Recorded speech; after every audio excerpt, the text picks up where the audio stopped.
Good afternoon. I've been asked today to give you an overview on the enterprise pathway that we've put together for black entrepreneurs or businesses um, coming through. The program itself is developed to last over 2 years. It involves 14 different certifications. It's been carefully constructed with a lot of research over the years. It can be accelerated into 12 months, but highly recommended that you do it over 2 years. The first aspect of it is looking at the principles of leadership and management, and we're going to be looking at areas such as understanding the principles of effective decision making, the importance of it, objectives, and so on. And then we're going to be looking at the leadership styles and the models around leadership styles, the different types of leadership, the autocratic approaches, democratic, laissez-faire type approaches, the modernist perspective or of leadership, the visionary, and so on. Different types of interaction of leaders. And then we're looking at the roles, the functions, and processes of the management that underpins the leadership, the task base. What does that look like? How is that implemented? And then, of course, we're looking at performance management. So things like key performance indicators, key value areas, key result areas, really understanding how to make your organization function and tick.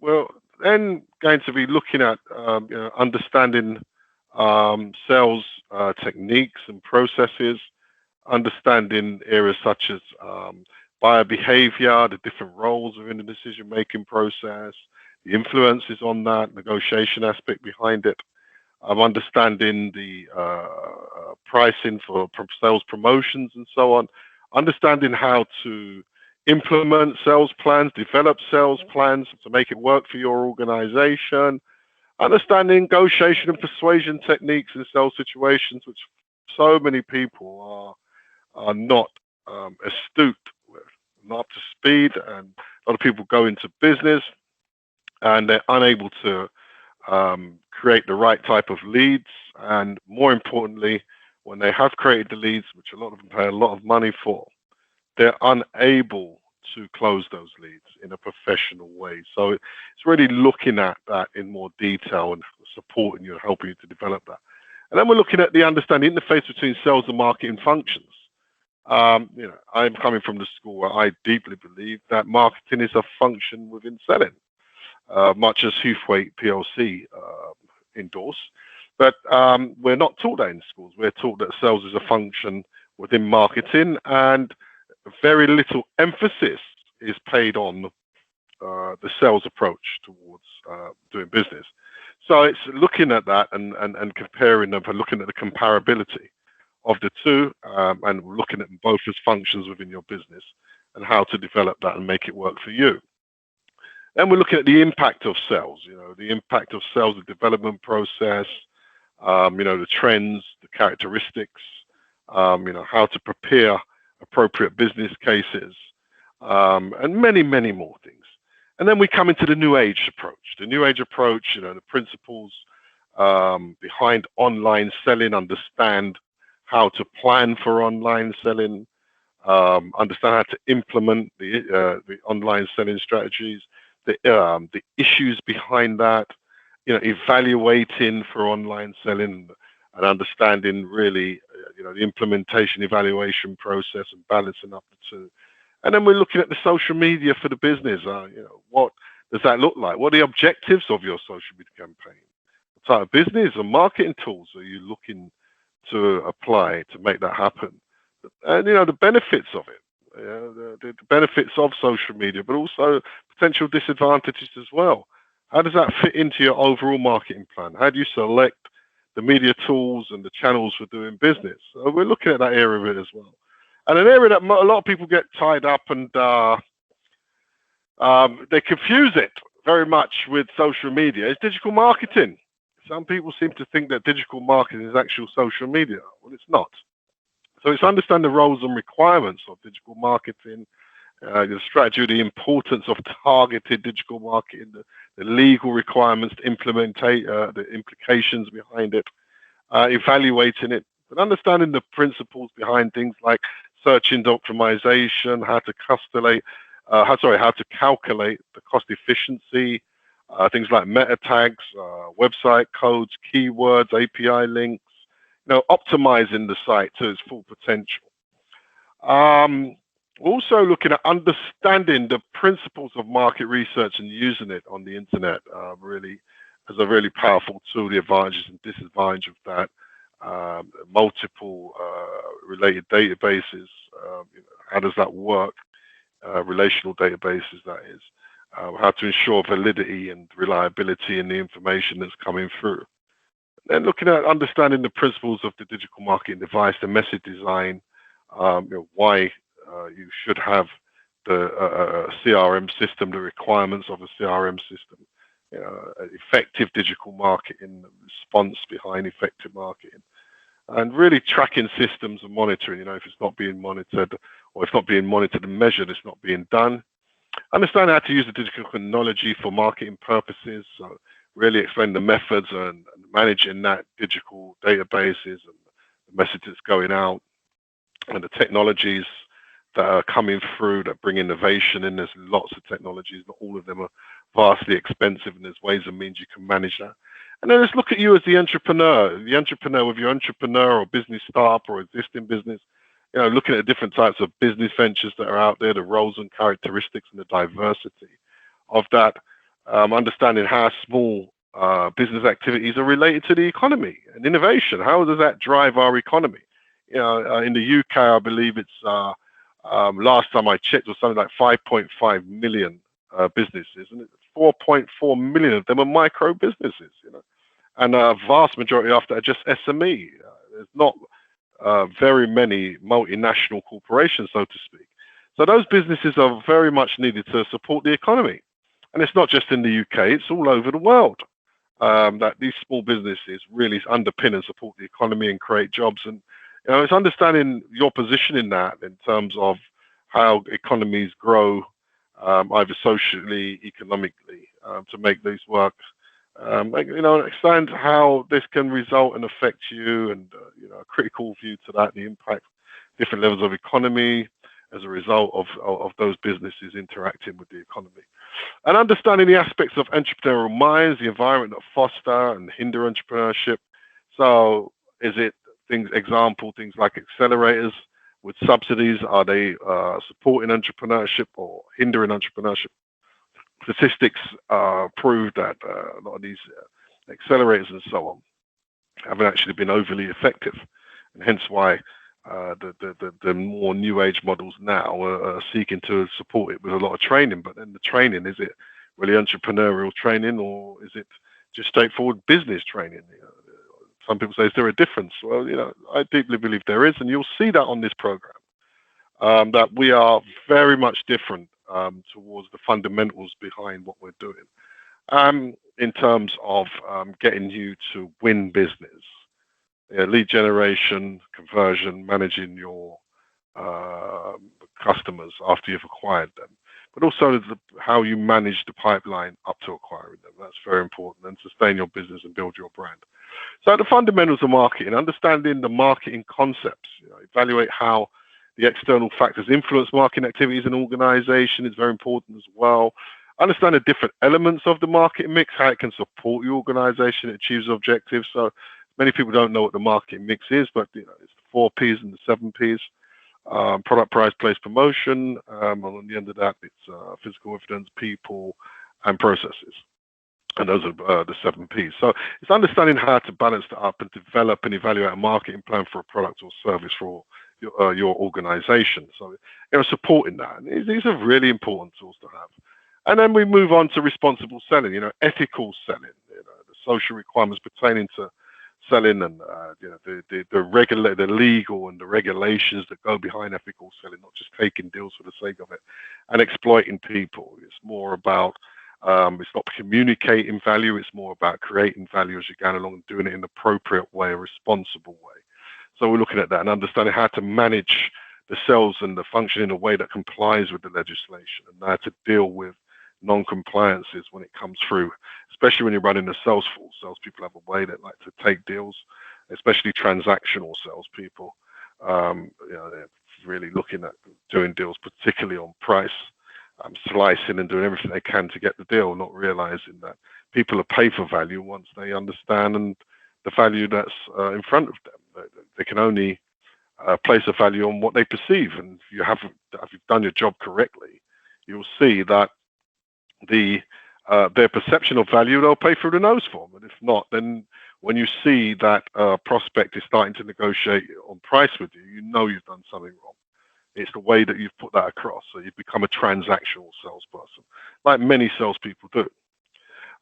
So this is the key. What we're looking to do, and really understanding that you get that message across in terms of working ethically and compliant, but at the same time being able to create that value rather than communicate value. And then leading a team. If you're having a team, if you have a business, understanding the principles of that leadership. What does it mean to be a leader, or the relationship between leadership and management?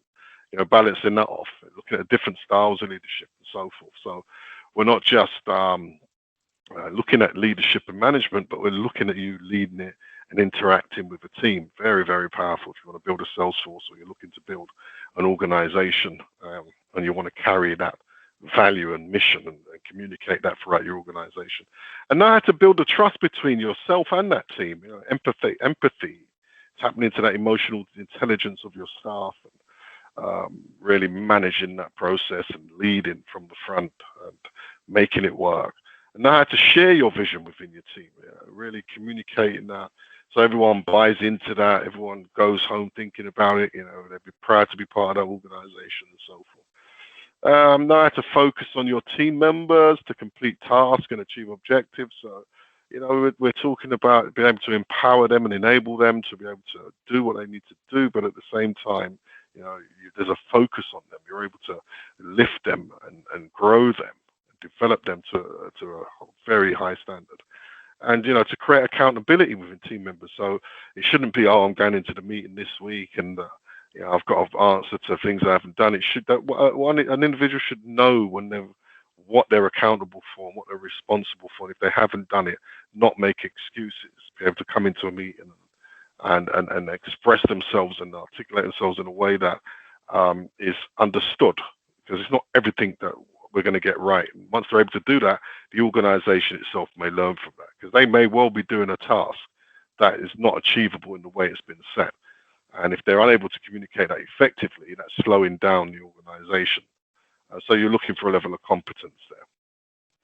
So, and then now to maintain the alignment of the actions within the team and so forth. So, it's really bringing that in and underpinning the systems, the processes, and making sure everything's aligned so it becomes seamless and communication flows nicely through the organization. That's what we're looking at. We're looking for that level of congruency and interpersonal behavior. And then we're looking at strategic planning, understanding things like business and financial planning, really put an emphasis on that, external, internal factors, the effectiveness of strategies and so forth. Assessing whether strategies have worked within the organization, goal setting and so forth. And, the basis of strategic decision making, assessing that those methods, aligning that within the leadership and business strategy, the importance of why these need to be done. And then managing the marketing strategy.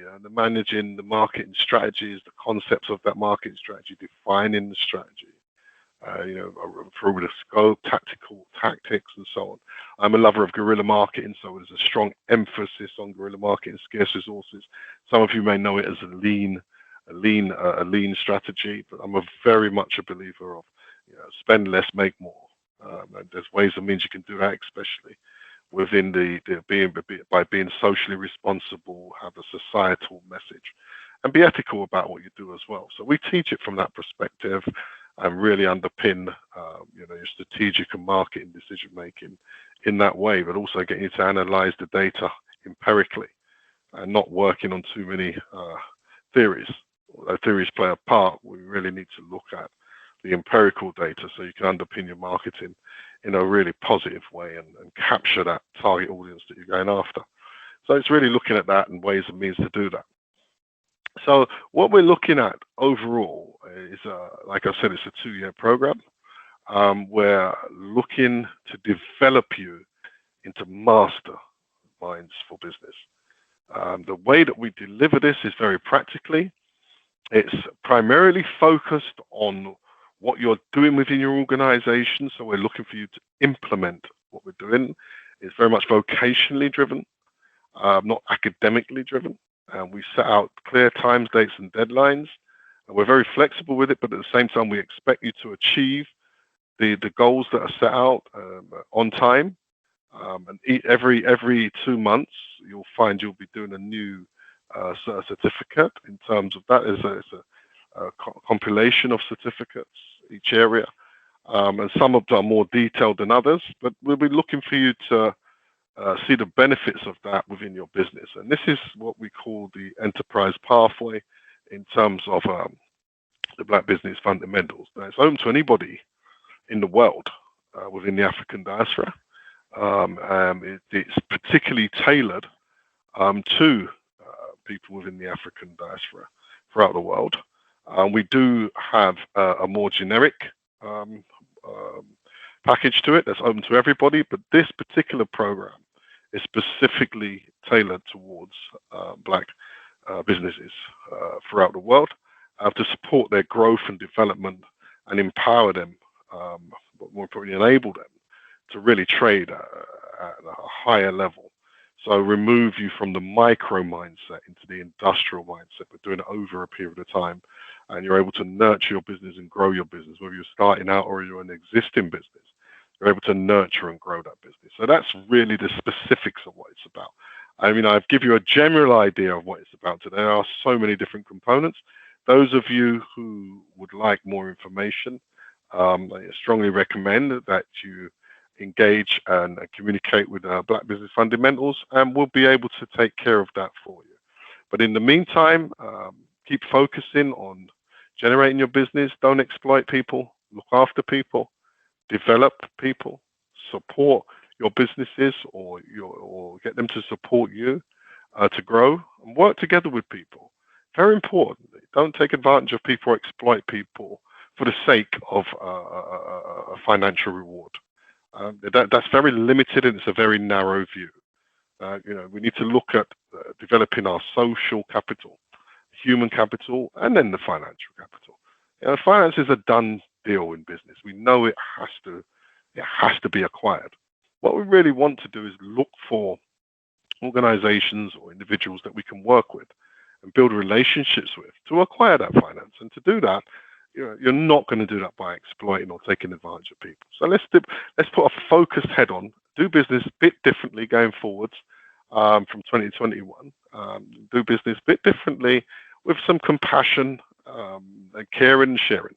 Because I find that the environment out there now, because it's getting busier and busier, people are getting more and more aggressive at exploiting people, and that's not the way to live. We need values, okay? And let's not let go of our values, because when we let go of our values, it really strips down society to pretty much nothing. So we really need to reinstate those values, especially when we're doing business, to make a better society. And us as business people, we're responsible for making that happen, because we're there to create jobs and we're there to boost economies and support economies. And when we do that in an ethical way without exploiting the environment that we exist in and operate in, you'll find the world will be a better place. So thank you for your time.